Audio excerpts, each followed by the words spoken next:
wish the younger me knew how dope she was.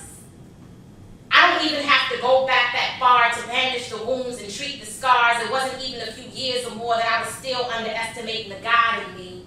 Still allowing others to trigger insecurities, worrying about friends who become finicky or how easy it is to gain an enemy. I had to remind myself that their issues have nothing to do with me, except that for too often I made it my business. I was grown and still owning other people's faults, y'all. The shit was ridiculous, but when you are deep in the trenches, it is easy to question your worth. I went sifting for gold in the dirt, tripped up that my feelings hurt, life happens. I had not always honored me. Sought validation in someone who couldn't even speak life into me, and it robbed me of a treasure I didn't even know that I possessed. But I was already whole, already golden, already blessed. But I was out here seeking consensus, overly consumed with other people's opinions, told myself I was calling my homegirls to think things through when I was actually giving people permission to tell me what to do. I wanted to evaluate my thoughts with an audience, get my social media approved.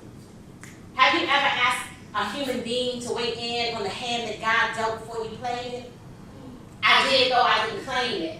Didn't even have the vocabulary to name it, but I was being codependent. I had a brilliant mind and I was opting out of using it.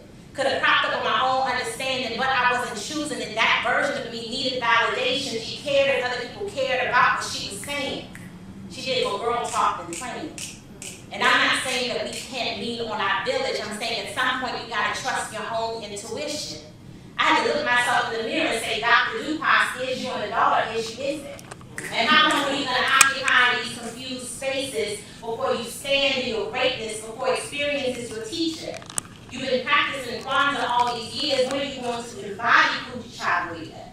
Because it's important for you to define and speak for yourself. That's too precious of a gift to hand off to anybody else. Because the thing about having a void is that any hole desires to be filled. So either we take full advantage of ourselves or the people who don't have our best interests in mind, absolutely.